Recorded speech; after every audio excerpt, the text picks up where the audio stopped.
Bismillahirrahmanirrahim. Assalamualaikum warahmatullahi wabarakatuh. Waalaikumsalam warahmatullahi wabarakatuh.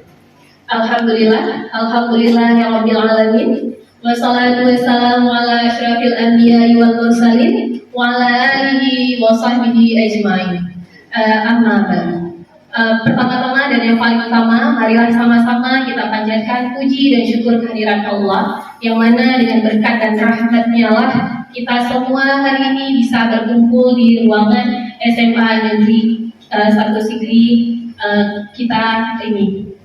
Selawat berpakaikan salam tak henti-hentinya kita alamatkan kepada baginda Rasulullah SAW yang telah membawa kita dari alam jahiliyah ke alam Islamnya dan dari alam kebodohan ke alam yang penuh dengan ilmu pengetahuan seperti yang kita rasakan sekarang ini. Terima kasih kepada Bapak Kepala Sekolah, penghormatan saya kepada Bapak Kepala Sekolah, kepada wakil dan kepada guru-guru hebat semua yang ada di SMA Negeri 1 Sigli ini. Nah, baiklah, pada kesempatan hari ini saya akan membahas atau akan berbagi pemahaman terkait penerapan budaya positif yang ada di sekolah. Nah, ini merupakan tugas saya pada modul 14, yaitu guru penggerak angkatan ke-10.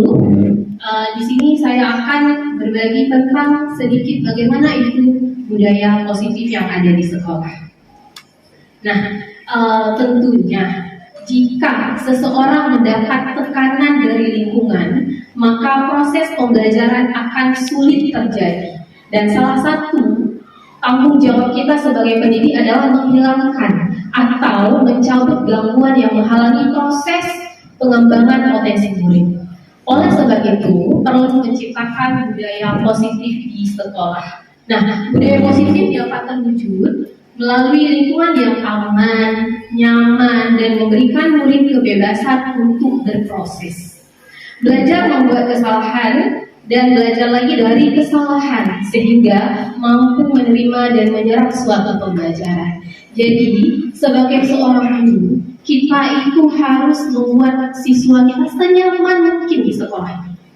Jadi, jangan mereka ketika hendak datang ke sekolah, mereka itu merasa was-was yang pertama. Terus mereka itu merasa takut. Kenapa takut? Terkadang ada rasa yang mengerikan, ada yang guru terkadang suka mengintimidasi dan lain sebagainya. Nah, itulah posisi kita sebagai guru, bukan hanya mengajar, namun kita juga harus menuntun bagaimana menjadi guru yang disenangi dan dirindukan oleh siswa-siswa kita.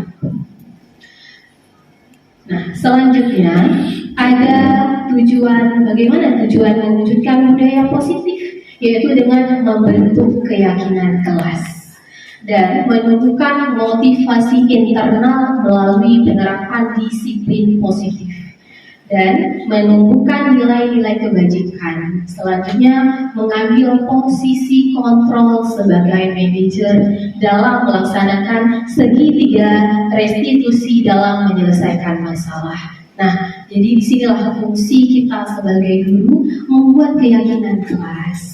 Sehingga apabila siswa ada membuat kesalahan, kita bisa bertanya kembali kepada mereka, apa keyakinan kelas yang sudah kita buat bersama. Keyakinan kelas itu dibuat bersama antara guru dan siswa. Begitu juga dengan motivasi. Jadi motivasi itu ada dua, ada internal dan eksternal. Internal itu adalah motivasi yang ada pada diri siswa tersebut, tanpa harus disuruh, tanpa harus didorong oleh orang lain. Mereka itu punya yang namanya motivasi internal. Dan yang kedua ada motivasi eksternal. Apa itu? Motivasi yang berasal dari luar.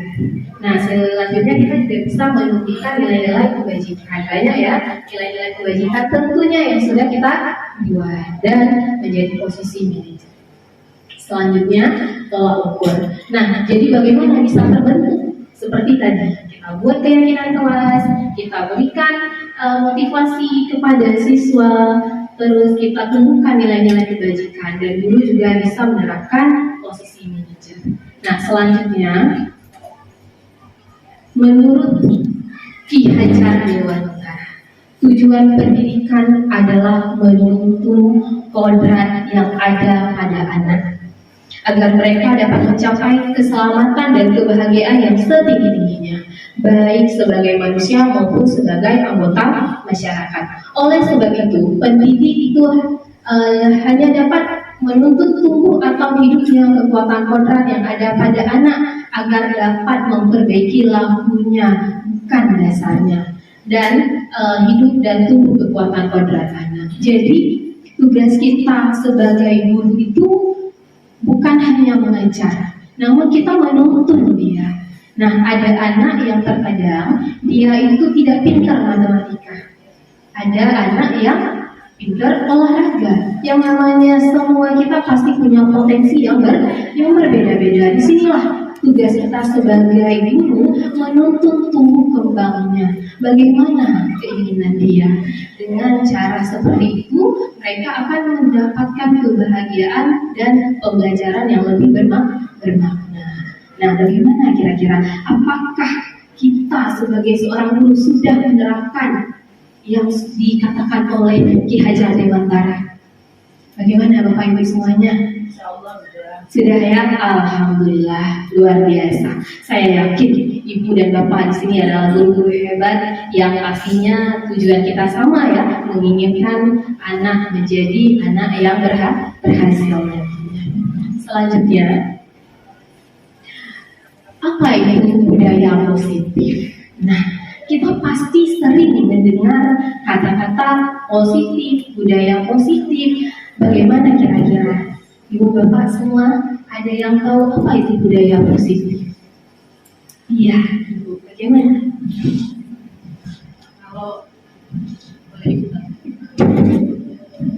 Kalau masuk ke sekolah tepat waktu, membawa buku pelajaran, kemudian tugas-tugas yang dikasih oleh guru dikerjakan. Berarti kalau dia nggak melakukan itu, berarti dia belum melakukan budaya positif. Masih dia pakai yang negatifnya. Mudah-mudahan dari kita di sini positif. Terima kasih kepada Ibu semuanya. Nah, jadi apa itu budaya positif? Benar sekali yang sudah disampaikan oleh Ibu Nana, di mana budaya positif itu kita dapat punya konsep utamanya yang dimana setiap hari kita sudah menerapkan membaca doa ya, pastinya benar ya ibu-ibu semua. Nah, yang pastinya kita sudah menerapkan membaca doa sebelum belajar. Setelah itu kita juga menerapkan yaitu membaca Yasin setiap hari Jumat. Nah, itu merupakan budaya positif yang sudah kita terapkan. Bagaimana supaya budaya positif itu tidak hilang atau luntur istilahnya?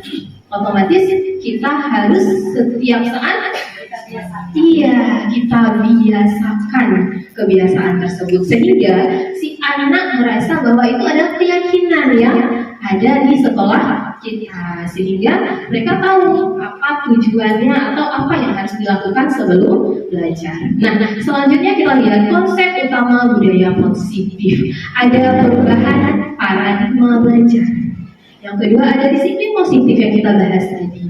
Terus motivasi perilaku manusia, ada hukuman, ada penghargaan, ada restitusi, ada kebutuhan dasar, posisi kontrol, keyakinan kelas, dan segitiga restitusi. Yang pastinya kita semua mungkin pernah juga ya membuat terkadang siswa itu kita hukum dan lain sebagainya. Nah, mudah-mudahan dengan kita mempelajari hari ini kita bisa merubah paradigma kita menjadi guru yang memang benar-benar diinginkan oleh murid-murid kita. Nah, bagaimana kira-kira kita membangun budaya positif yang ada di sekolah? Nah, kira-kira bagaimana kiranya? Bagaimana kita bisa menciptakan lingkungan sekolah menjadi lingkungan yang positif? Iya, gimana Ibu? Bu. Terima kasih. Assalamualaikum warahmatullahi wabarakatuh.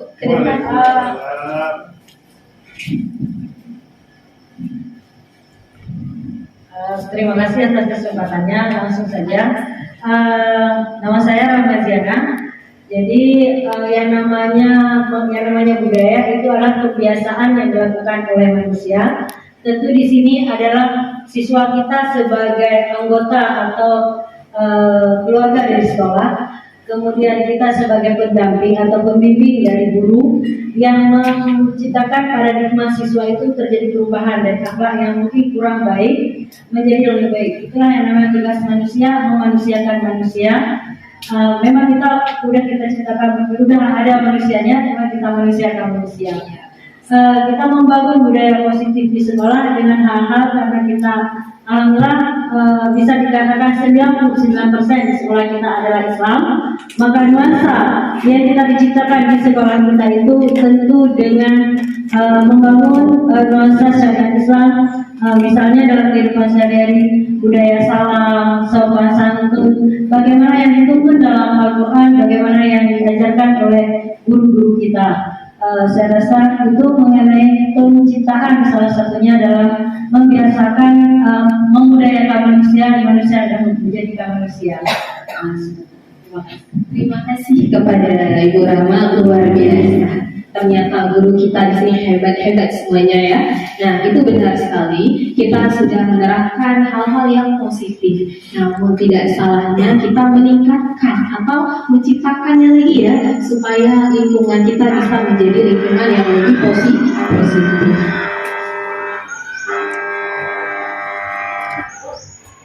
Nah, selanjutnya kita lihat bagaimana kita melakukan pembelajaran yang lebih efektif, yaitu siswa itu harus merasa lebih nyaman dan terbuka dengan belajar dan berpartisipasi. Setelah itu bagaimana yang dikatakan dengan hubungan baik antara siswa dan guru, yaitu dengan menumbuhkan rasa saling menghargai dan hubungan yang positif antara siswa dan guru. Jadi istilahnya jangan kita merasa kamu itu kan siswa saya. Nah, jadi kita semena-mena kepada siswa kita. Tidak boleh ya Bapak Ibu. Karena kenapa? Siswa kita juga punya perasaan. Mereka juga manusia seperti kita. Kita punya perasaan, kita punya rasa. Jika kita misalnya dibuat perasaan yang kurang mengenakan, pasti hati kita tidak akan senang. Otomatis mereka tidak akan merasakan kebahagiaan ketika datang ke sekolah. Selanjutnya yang ketiga, sekolah yang lebih bahagia. Bagaimana yang dikatakan sekolah yang lebih bahagia? Yaitu menumbuhkan kesenangan dan semangat dalam belajar serta rasa bangga pada sekolah mereka. Jadi mereka bangga. Kamu sekolah di mana? Di SMA Negeri 1 Sigri. Bangga mereka. Kenapa? Karena banyaknya hal-hal positif yang mereka dapatkan. Disinilah peran kita sebagai seorang guru, bukan hanya datang untuk mengajar selesai pulang, bukan ya Bapak Ibu, namun kita bisa mewujudkan dengan cara dan trik masing-masing. Saya yakin Bapak Ibu semua ini pasti punya berbagai macam cara untuk mewujudkannya. Selanjutnya kita lihat apa itu paradigma. Nah, perubahan paradigma ini coba Bapak Ibu semua bayangkan. Misalnya ada satu kertas yang kita tulis hari ini, di mana kertas ini sangat berharga tulisan yang kita tulis. Setelah itu kertas ini kita genggam. Jadi pada genggaman tangan kita ini punya hal yang luar biasa berharga bagi kita. Ya, terus ada si B yang dia itu menginginkan sekuat tenaga, dia minta punya kita. Dan terus dia membujuk kita, dia merayu kita, dia mengancam kita lagi. Nah, terus dia menghardik kita, menyuap bagi kita. Kira-kira bagaimana tanggapan Bapak Ibu semua akan hal penting yang sudah Bapak Ibu pegang? Siapa ya? Gimana? Ya, gimana berani? Assalamualaikum warahmatullahi wabarakatuh.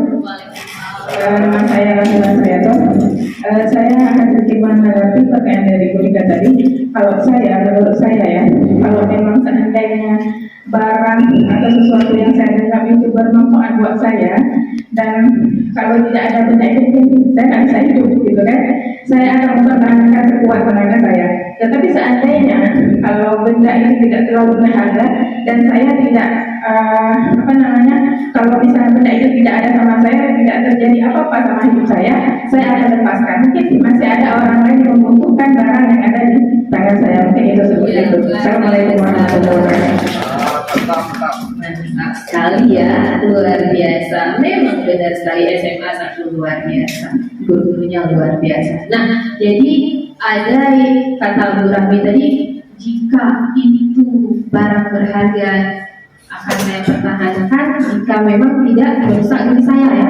Tapi namun jika orang lain lebih membutuhkan dan saya itu tidak merasa diberikan, maka saya akan memberikannya. Nah, jadi itu adalah peran kontrol yang kita buat Bapak Ibu semuanya. Apakah kita akan melepaskannya atau kita akan mempertahankannya? Tentunya kita sendiri yang lebih tahu akan diri kita. Benar ya? Gimana?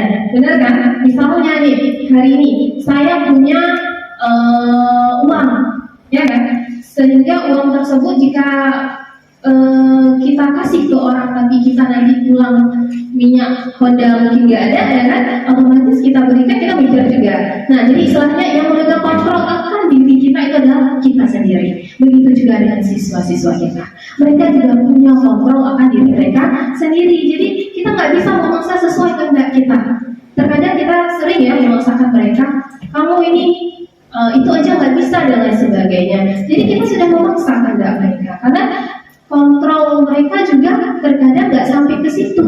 Jadi otomatis kita yang lebih tahu akan diri kita. Jadi bagaimana sikap kita sebagai guru? Ya dengan cara mengubah sedikit demi sedikit paradigmanya. Jika memang itu bagus, kamu pertahankan. Jika memang itu kurang bagus, nah itu boleh kamu berikan. Itu juga sesuai dengan apa yang kamu harapkan, misalnya itu gentakan tersebut kita yang lebih tahu seperti itu.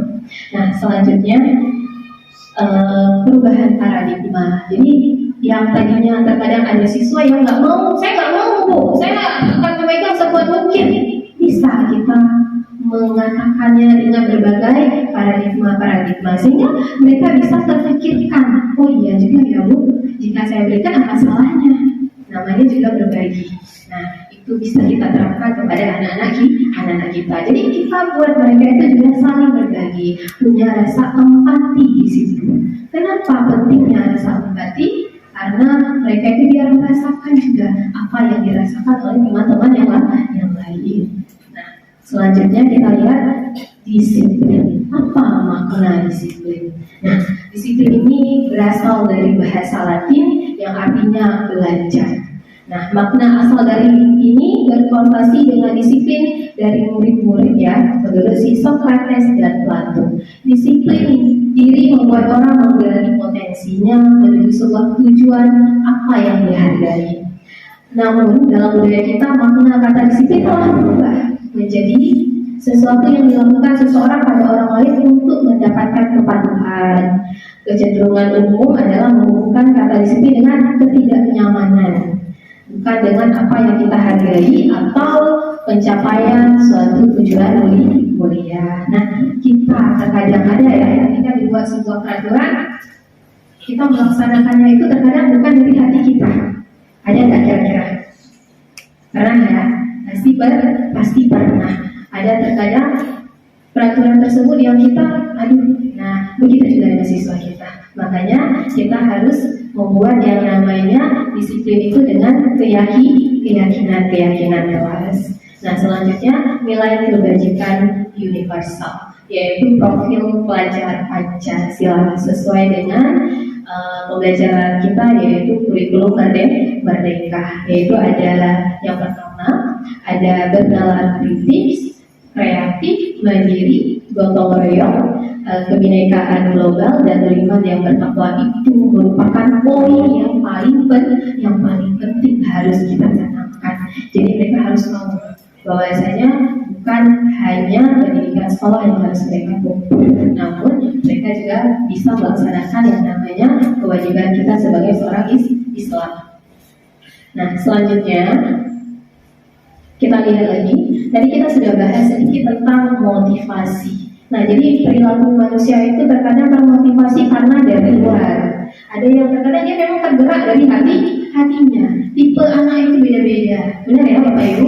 Ada anak yang kinestetik, benar ya? Nah, kita sebagai seorang guru, sebelum pembelajaran dimulai, itu kita harus golongkan dulu. Kira-kira anak ini termasuk ke tipe yang mana? Auditori kah dia, kinestetik kah dia, atau visual dia? Bagaimana kita mengkategorikannya? Bisa kita melihat bagaimana cara dia proses pembelajaran dia. Nah, jadi kita buat pembelajaran yang berdiferensiasi, tidak pembelajaran yang sesuai dengan keinginan kita. Terkadang si anak kinestetik, kita suruh untuk visual, mereka nggak akan pernah mau, Bu, ya kan? Nah, otomatis kita yang harus menjadi guru dengan pembelajaran berdiferensiasi sehingga motivasi mereka akan tergerakkan. Selanjutnya, nah ini ada beberapa siswa yang membuat keterampilan mereka ya. Insya Allah anak-anak kita hebat semua di sini. Mereka pasti akan mampu dan bisa ketika kita mengarahkan dan membimbingnya. Nah, selanjutnya kita lihat lagi ada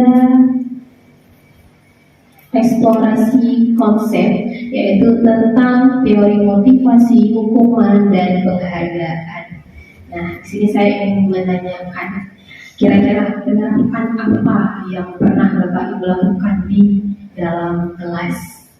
Apakah sebagai sesuatu yang dia lakukan kita hukum dia, atau kita beri penghargaan kepada dia, atau kita bagaimana kira-kira? Apa yang pernah Bapak Ibu lakukan? Pernah memberi hukuman? Pernah juga ya. Nah, pernah kita beri penghargaan? Pernah juga ya. Iya, tergantung posisinya. Namun, Bapak Ibu semua, ketika si anak kita memberikan yang namanya hukuman, apa yang terjadi? Akan menyakitkan perasaannya. Benar? Benar sekali. Akan membuat dia merasa tidak nyaman di sana. Terus apalagi akan terasa memaksa, ya kan? Kita hukum dia. Nah, jadi terpaksa dia buat. Selanjutnya murid akan merasa takut. Gitu juga dia akan menyembunyikan kesalahan. Disitulah dia belajar berbohong. Selanjutnya dia juga akan merasa rendah diri. Dia dong yang tadinya mentalnya udah semangat, tiba-tiba datang, punya. Tiba-tiba mereka kaget. Nah, jadi ada posisi-posisi yang atau bahasa kita yang bisa kita gunakan. Selanjutnya ada penghargaan. Bagaimana penghargaan yang bagus? Kira-kira bagus nggak kita berikan penghargaan? Memuji ya. Jadi penghargaan itu bukan hanya benda yang kita berikan, tapi bisa juga dengan kita berikan apresiasi, tepuk tangan, ya bisa kamu dan lain sebagainya. Namun jika itu terus menerus kita buat, misalnya kita kasih benda, kita kasih penghargaan dalam bentuk misalnya makanan, benda yang ini, sehingga dia merasa yang dia lakukan itu demi sebuah penghargaan. Nggak apa-apa, nanti kita dapat penghargaan nih. Nah, namun itu bukan dari dasar diri mereka. Nah, jadi kita boleh memberikan penghargaan, namun jangan keseringan, sehingga dia merasa ketika dia melakukan itu untuk sebuah penghargaan. Gimana caranya kita buat dia itu melakukan sebuah disiplin dengan hati dia, memang keyakinannya dia. Nah, selanjutnya apa perbedaan hukuman dan konsekuensi? Jadi hukuman ini adalah sesuatu yang menyakitkan ya, yang harus terjadi. Selanjutnya membuat anak sakit. Anak membenci kedisiplinan, paksaan, ada mendorong anak menyakiti diri sendiri. Kadang ada anak yang ketika dimarahi oleh guru, dia itu murung sendiri di rumah. Nah, itu juga menjadi suatu penyebab yang sangat berbahaya. Selanjutnya apa konsekuensinya? Sesuatu itu harus terjadi dan membuat anak merasa tidak nyaman dalam jangka waktu yang pendek. Anak akan menghargai yang namanya disiplin, terus adanya stimulus atau tanggapan. Nah, selanjutnya bagaimana menjadikan konsep disiplin dengan identitas yang sukses. Nah, di sini ada kiat-kiatnya. Kita bisa menggunakan konsekuensi atau restitusi. Nah, apa itu konsekuensi? Penguatan jangka pendek, Kita perlu monitoring kepada dia, adanya stimulus respon, dan murid bisa menghormati peraturan. Nah, dan apa itu restitusi? Restitusi itu adalah membuat murid bertanggung jawab akan perlakuannya atau perilakunya. Fokus pada pemecahan masalah dan murid menghormati dirinya dan orang lain dan menggunakan teori kontrol. Nah, murid bisa lebih semangat memperbaiki dirinya, bukan dia merasa ketika ada kesalahan dia merasa takut, akhirnya dia mencoba untuk berbohong. Kalau dia nggak berbohong, takutnya nanti dimarahi. Nah, inilah yang paling penting kita lakukan, adanya restitusi di sini. Nah, selanjutnya kita lihat lagi apa itu restitusi. Nah, restitusi ini adalah proses menciptakan kondisi baik bagi murid untuk memperbaiki kesalahan mereka sehingga mereka bisa kembali pada kelompok mereka dengan karakter yang lebih kuat. Restitusi juga merupakan proses kolaboratif yang mengajarkan murid untuk mencari solusi akan masalah mereka. Jadi mereka yang akan mencari bagaimana solusinya dan membantu murid berpikir tentang orang seperti apa yang mereka ingin menjadi atau tujuannya bagaimana. Nah, selanjutnya kita lihat ciri-ciri restitusi. Jadi ciri restitusi itu bukan untuk menembus kesalahan, namun untuk belajar dari kesalahan. Jadi dia bisa tahu itu kesalahannya. Jadi dia memperbaiki lagi kesalahan yang sudah dia buat. Setelah itu apalagi bisa memperbaiki hubungan. Nah, terkadang kita ketika membuat kesalahan kita nggak berani lagi ya jumpa dengan orang tersebut. Nah, jadi restitusi dia membuat istilahnya kita itu merasa kesalahan yang kita buat itu kita belajar akan kesalahan kita. Dan itu ada tawaran dan bukan paksaan. Ada restitusi menuntut untuk melihat ke dalam diri kita, dan restitusi mencari kebutuhan dasar yang mendasari tindakan. Restitusi diri adalah cara yang paling baik. Nah, jadi fokus pada karakter bukan pada tindakan dan fokus pada solusi. Nah, restitusi juga mengembalikan murid yang berbuat salah pada kelompoknya sehingga mereka itu merasa kesalahan yang mereka buat bisa mereka perbaiki menjadi pelajaran yang berharga bagi mereka. Nah, selanjutnya kita lihat lagi keyakinan kelas. Nah, apa itu keyakinan kelas? Pernah Bapak Ibu semua membuat keyakinan kelas? Pernah ya? Apa kira-kira keyakinan kelas yang pernah diterapkan di dalam kelas? Pernah Ibu? Oke. Keyakinan kelas.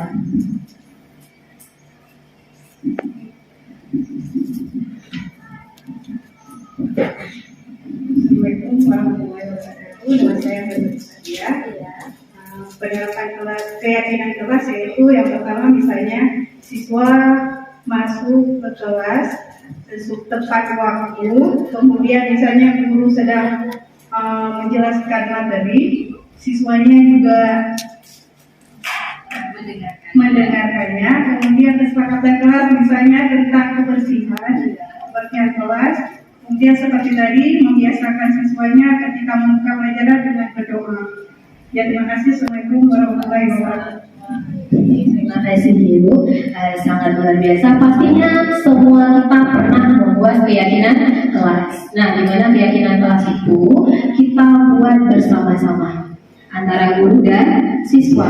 Jadi bukan peraturan yang kita ambil kita tempel ini ya peraturan kelas ini ya keyakinan kelas. Nah, jadi namun lebih ke musyawarah, lebih ke diskusi. Kita kasih selembaran masing-masing mereka. Coba tuliskan keyakinan kelas apa yang harus kalian buat. Tulis misalnya ada 30, tidak masalah. Kita kumpulkan ke 30-nya. Setelah itu kita lihat apabila ada hal yang sama, misalnya seperti datang ke sekolah tepat waktu. Nah, terus ada yang tulis disiplin waktu, kan hampir sama. Jadi kita kategorikan nanti, oh yaudah kita ambil disiplin berarti. Terus banyak keyakinan kelas yang bisa kita terapkan, yaitu kita buat bersama-sama. Ketika siswa membuat kesalahan, kita bisa bertanya kepada mereka, keyakinan kelas yang kita sudah buat versinya. Nah, apa keyakinan kelasnya? Nah, jadi dia akan sebutkan keyakinan kelas yang sudah kita terapkan seperti itu. Nah, selanjutnya kita lihat motivasi intristik adalah motif-motif yang menjadi aktif atau berfungsi sehingga tidak perlu rangsangan dari luar. Nah, selanjutnya kita lihat lagi apa itu nilai kebajikan atau keyakinan, yaitu misal ya, contohnya menggunakan helm saat mengendarai motor. Selanjutnya untuk apa? Untuk menjaga keselamatan kita. Selanjutnya membuang sampah pada tempatnya. Untuk apa? Untuk menjaga kebersihan. Dilarang menggunakan kata-kata kasar. Itu untuk apa? Untuk selalu bersikap positif. Nah, itu merupakan nilai kebajikan atau keyakinan yang bisa kita buat. Nah, jadi kita hilangkan yang namanya jangan buang sampah pada tempatnya. Yang lebih indah apa kita buat?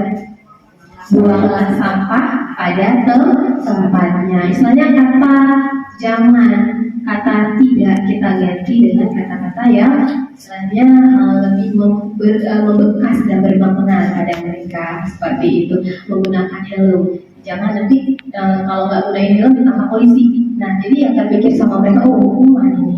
Namun kita ubah itu, menggunakan helm untuk keselamatan. Nah, selanjutnya kesepakatan kelas sudah tadi dijelaskan, yaitu kita buat bersama-sama. Nah, selanjutnya ini adalah posisi kontrol kita sebagai guru.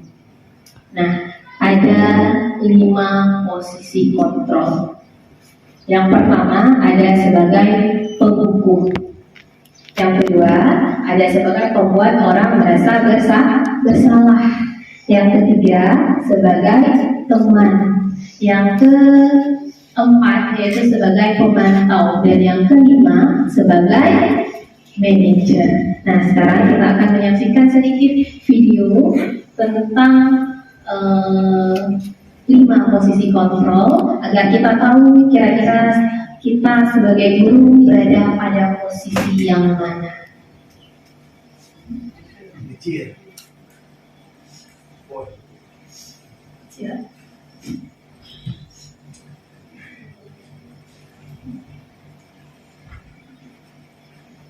Baiklah Bapak Ibu semuanya, ini ada video tentang 5 posisi kontrol. Salam guru dan Bapak Guru hebat. Dalam penerapan disiplin positif restitusi, salah satu program yang dikembangkan adalah 5 posisi kontrol. 5 posisi kontrol dalam restitusi adalah proses perjalanan seorang pendidik agar dapat mengenali dirinya. Pada video kali ini, kita akan membahas tentang 5 posisi kontrol yang dikembangkan oleh teori dosen dan contoh penerapannya.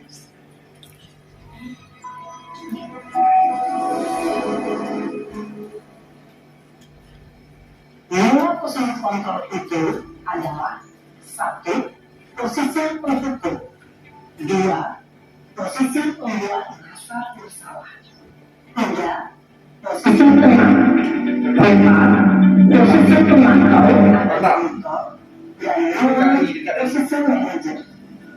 Untuk lebih memahami kelima posisi tersebut, mari kita saksikan kasus Nael yang mengalami hadir program di sekolah dan melihat bagaimana kelima posisi tersebut dalam menghadapi masalah tersebut.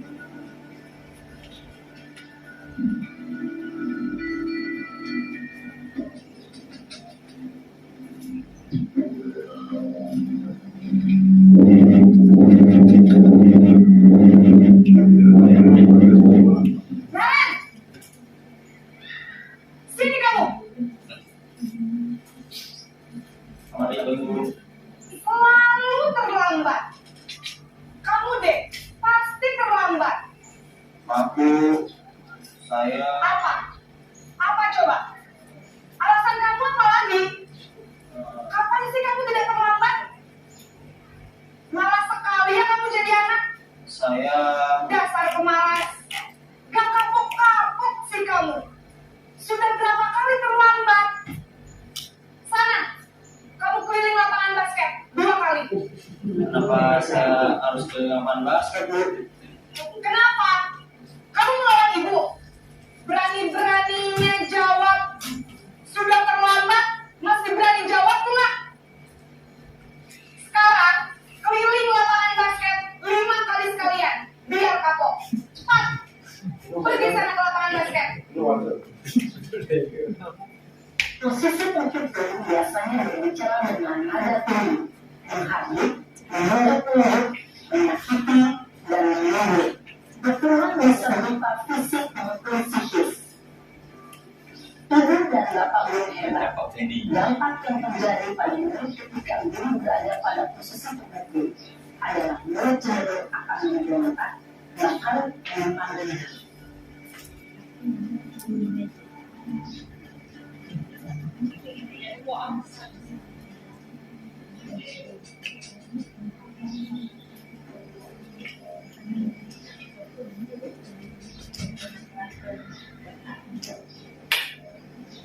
Naren!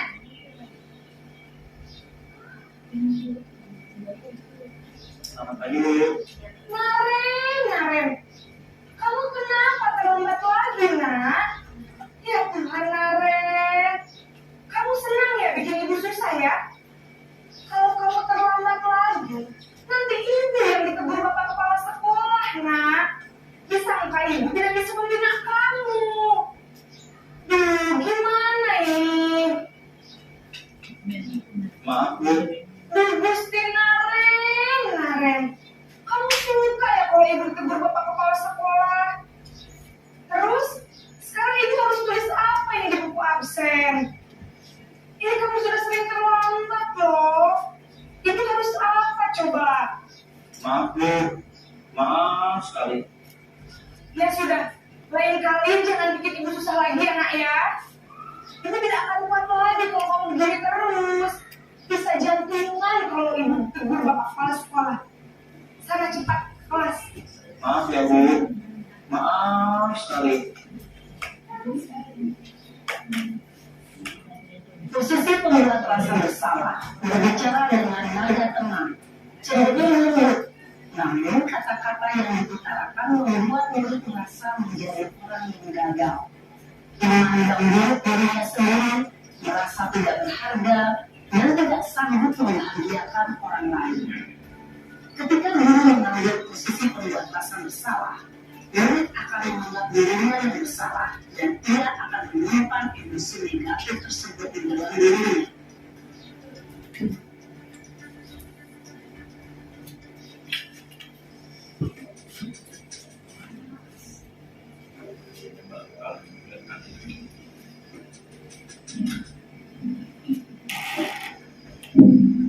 Naren!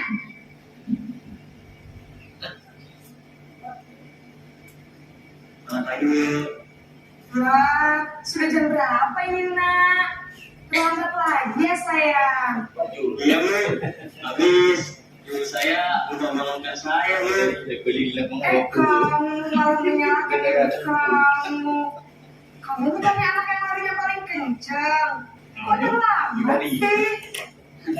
Iya, Bu. Saya memang terlambat bangun tadi. Jadi, biarpun saya lari kencang, tetap gak kencang, Bu. Ya sudah sana, nanti lain kali larinya lebih kencang lagi ya. Biar gak terlambat lagi. Bikin seneng ibu, demi ibu. Bisa kan? Bisa, Bu. Ya sudah sana masuk kelas. Ibu beresin urusan absen kamu. Kamu ini ada-ada saja. Posisi teman, guru berbicara dengan nada suara ramah, akrab, cenderung bersinggah gurau untuk menjaga suasana tetap santai. Murid akan merasa senang, aman, dan akrab dengan guru.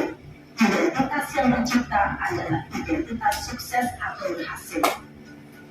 Namun, ibu ingat, karena ini masih dorongan eksternal, maka ada faktor ketergantungan dari murid kepada orang tertentu. Di sini, guru absennya, sehingga melalui waktu, murid bisa berperilaku baik, namun hanya kepada orang-orang tertentu saja.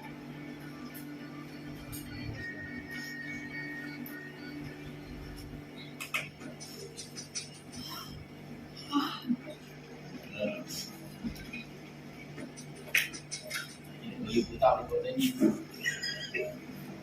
Naren,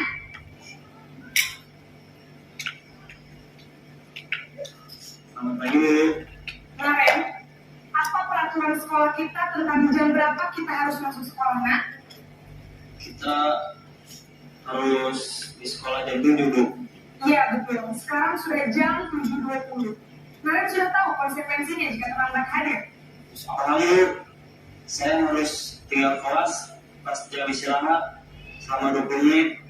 Iya, benar. Konsekuensinya demikian. Jadi nanti jam 9.30 pas istirahat, kamu harus tinggal di kelas, kerjakan tugas tambahan untuk ketertinggalan kamu, ya? Baik Bu. Posisi penonton mengandalkan penghitungan atau data untuk mengontrol murid.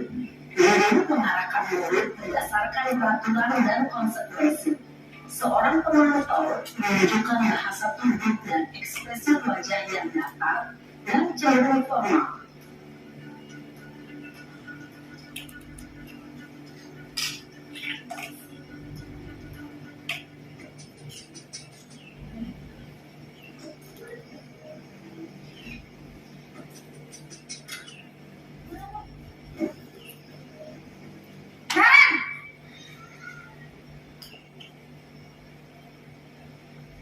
Selamat pagi Bu. Selamat pagi, Naren. Maaf Bu, saya terlambat. Iya, sekolah masuknya jam 7, sekarang sudah jam 7.20. Jadi sekarang bagaimana ini, Naren? Maaf Bu, saya lupa setel alarm saya semalam. Baiklah, menurut kamu, keyakinan sekolah yang mana yang perlu kamu tingkatkan? Menghargai diri sendiri dan orang lain itu ya Bu. Setuju. Jadi, apakah Naren meyakini prinsip saling menghormati tersebut? Iya Bu, saya meyakininya. Apakah Naren bersedia memperbaiki masalah keterlambatan ini? Bersedia Bu. Bagaimana kamu akan memperbaiki masalah keterlambatan ini? Saya akan coba untuk tidak lupa menyetel alarm saya Bu. Baik, kalau Naren lupa menyetel alarm di rumah, ada orang yang kira-kira bisa bantu mengingatkan tidak? Ada Bu, kakak saya, Kak Emma. Ada lagi selain Kak Emma? Selain Kak Emma, ada ibu saya. Baik, jadi yang mengingatkan Naren adalah Kak Emma dan ibu kamu ya? Kira-kira akan mulai setel alarm kapan nih, Naren? Setelah pulang sekolah, akan segera saya lakukan. Baik, jadi Naren akan setel alarm untuk bangun besok pagi dan akan diingatkan oleh kakak dan ibunda Naren ya. Ada lagi yang mungkin perlu dilakukan, Naren? Agar tidak terlambat bangun lagi. Tidak ada Bu. Baik, Naren. Terima kasih untuk kerjasama kamu. Sekarang kamu perlu kembali ke kelas untuk belajar. Baik Bu, terima kasih.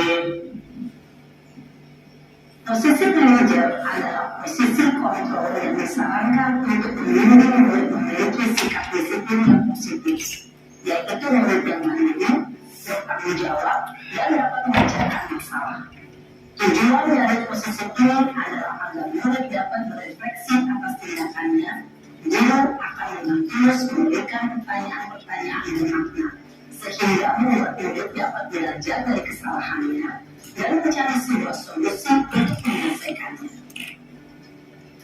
Ibu dan Bapak Guru hebat, setelah mengamati adegan kelima posisi kontrol tadi, kira-kira posisi mana yang paling ideal?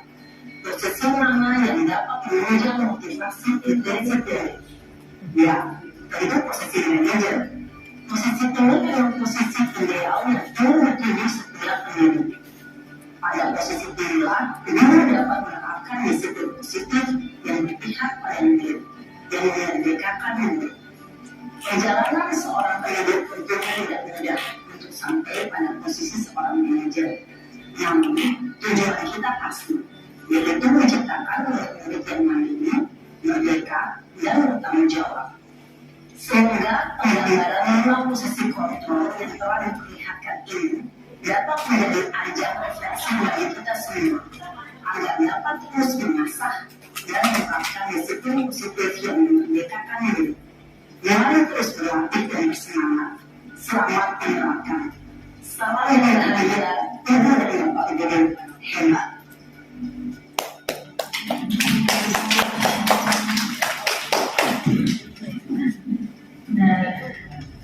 video yang sudah kita tonton tadi ada 5 posisi kontrol ya Bapak Ibu semuanya, di mana posisi tersebut ada sebagai penghukum tadi, ada sebagai pembuat rasa bersalah, ada sebagai teman, ada sebagai pemantau, dan ada manajer. Nah, tentunya kita bisa memilih ya, yang mana kira-kira posisi yang bisa kita terapkan. Kira-kira setelah Bapak Ibu menonton tadi, ada nggak kira-kira posisi dari kelima tersebut yang pernah Bapak Ibu lakukan? Ada ya? Gimana Ibu? Ada? Kira-kira posisi apa sih yang paling sering Ibu terapkan? Assalamualaikum warahmatullahi wabarakatuh. Saya dari sekitar guru biografi. Masalahnya di sana seperti rambut. Kita udah kasih kesempatan kepada murid-murid, tolong rambutnya dipangkas kayaknya seorang murid. Contoh ada seperti tentara. Kalau rambutnya pendek, cowoknya walaupun gelap atau hitam atau gimana pun, cewek itu suka aja. Karena kenapa? Karena dia kodratnya seorang laki-laki. Kemudian kalau seorang perempuan, kalau rambutnya panjang, kalau laki-laki lihat, wow, panjang kali rambutnya, kan itu. Tapi kalau kita udah jelasin sekali, 2 kali, juga tidak dihargai, hari berikutnya kita kasih sanksi. Apabila rambut kamu tidak pangkas, ada kena sanksi, ibu yang pangkas di sekolah, atau kamu nggak punya uang. Kalau nggak punya uang, ibu ada uang nih, tolong dipangkas. Nggak apa-apa Bu, saya pangkas sendiri, ada uangnya Bu. Besoknya kalau udah datang loh, kenapa nggak pangkas? Aduh Bu, kemarin begini, itu alasannya. Oke, minggu depan kalau kamu nggak pangkas, ibu punya gunting, punya alat, ibu akan pangkas di depan kelas. Minggu depannya lagi datang, ternyata dia nggak pangkas. Kita harus siap dengan gunting, kita pangkas di depan kawan-kawannya. Hanya seperti itu contohnya. Terima kasih. Assalamualaikum. Terima kasih. Berarti di sini penerapannya lebih kemana ya Bapak Ibu? Ke penghukum ya. Nah, disinilah sekarang ketika kita sudah belajar 5 kontrol posisi kita sebagai guru, maka kita bisa menerapkan posisi manajer. Di mana posisi manajer itu adalah posisi si anak, dia mengetahui akan kesalahannya, namun dia mempunyai rasa sendiri ingin memperbaiki kesalahannya. Jika kita buat dia sebagai penghukum, maka dia akan mengingat sepanjang hayatnya. Ya kan? Jadi sekarang mari kita berubah bersama, membuat posisi kontrol menjadi posisi manajer, agar pembelajaran kita bisa lebih bermakna.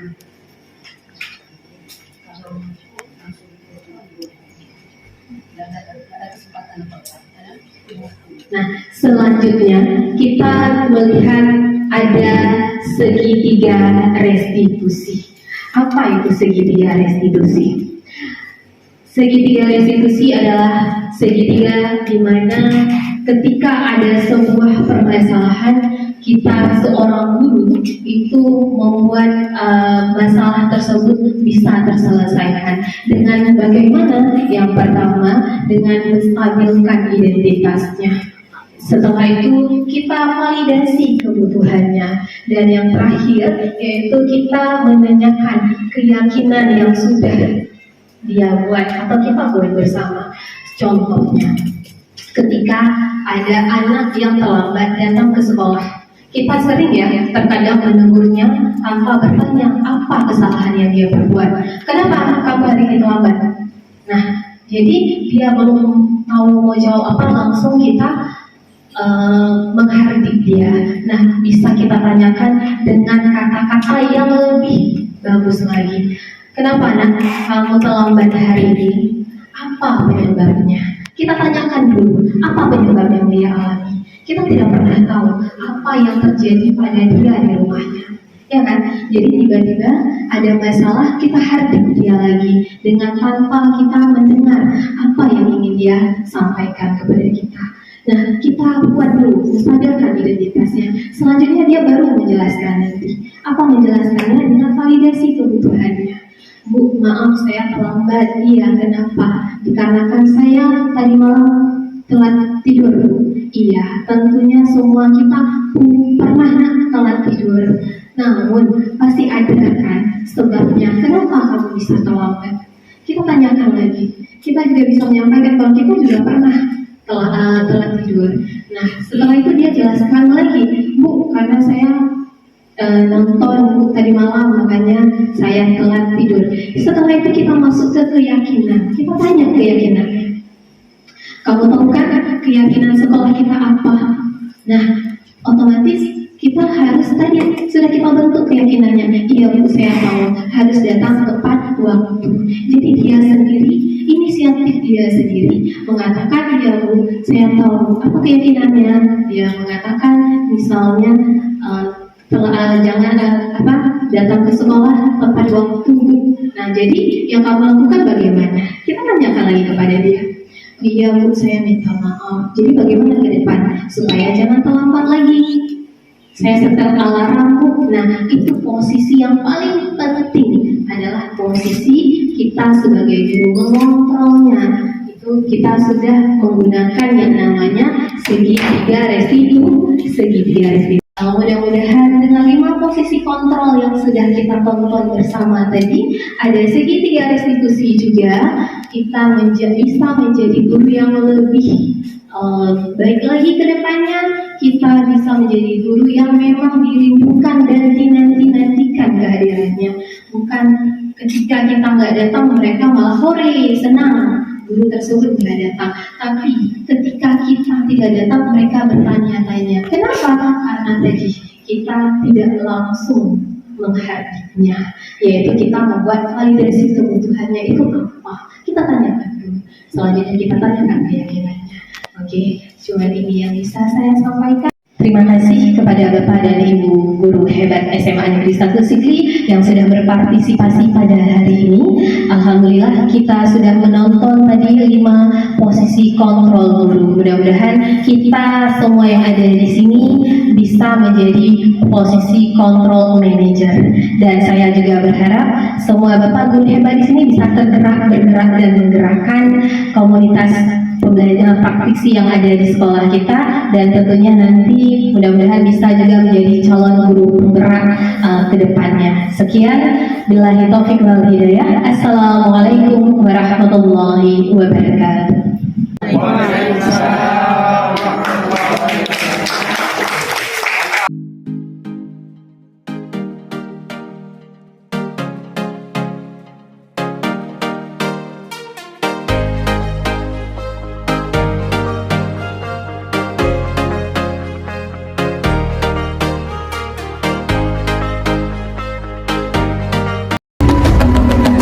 Bangun dan bukalah matamu saat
Maaf ya Bu, tadi Hafiz soal Ya, ibu pasti semua orang pernah berbuat salah. Ibu juga pernah berbuat salah.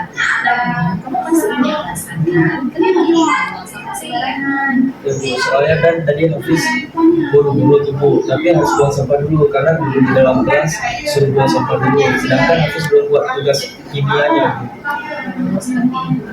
Ya, Nah, jadi kita kan sudah buat ada kan keyakinan kelas. Habis tahu kan keyakinan kelas kita. dilarang buang sampah sembarangan dan wajib membuang sampah ke depan. Iya. Nah, jadi jika misalnya kita tidak menguasai sembarangan, apa yang terjadi? Pasti lingkungan kita pasti bakal terus Ibu. Terus kan? Nah, terus gimana? Kita semangat nggak nanti waktu belajarnya? Enggak Bu. Enggak ya. Nah, jadi kira-kira gimana tindakan Hafiz ke depannya? Insya Allah Bu, Hafiz bakal janji buang sampah terus di tempatnya, nggak buang di sembarangan lagi. Ibu hargai keputusan kamu. Jadi mudah-mudahan ke depan kamu tidak berubah lagi seperti itu. Ya. Dan manusia pasti punya kesempatan. Nah, ini maafkan saya Hafiz. Usahakan akan bisa saya. Ya. Terima kasih Hafiz untuk baik ke kelas ya. Terima kasih Bu ya.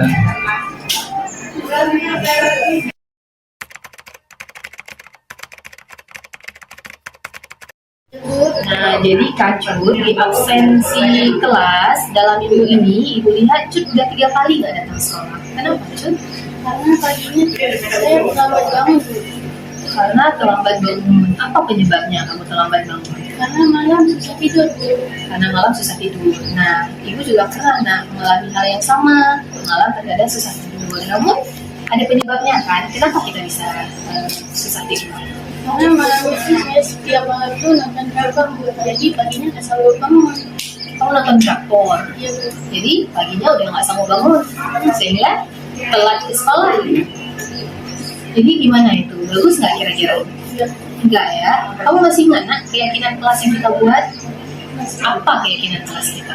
Harus disiplin. Harus disiplin. Apalagi Pergi ke sekolah tepat waktu. harus pergi ke sekolah tepat waktu.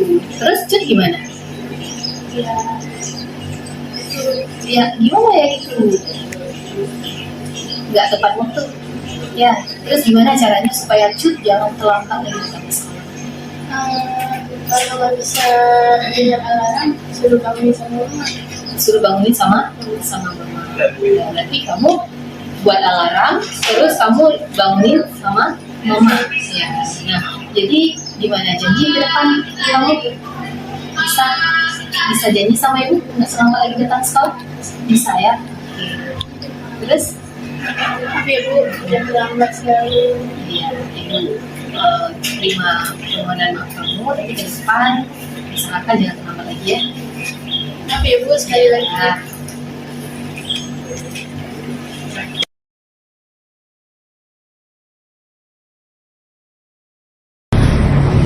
Assalamualaikum warahmatullahi wabarakatuh. Nama saya Al-Hafiz. Terima kasih Ibu Rika Ashra telah mengajak saya berdiskusi untuk mencari solusi atas kesalahan yang saya perbuat kemarin. Dan saya berjanji untuk selalu mentaati peraturan membuang sampah pada tempatnya yang telah kita sepakati.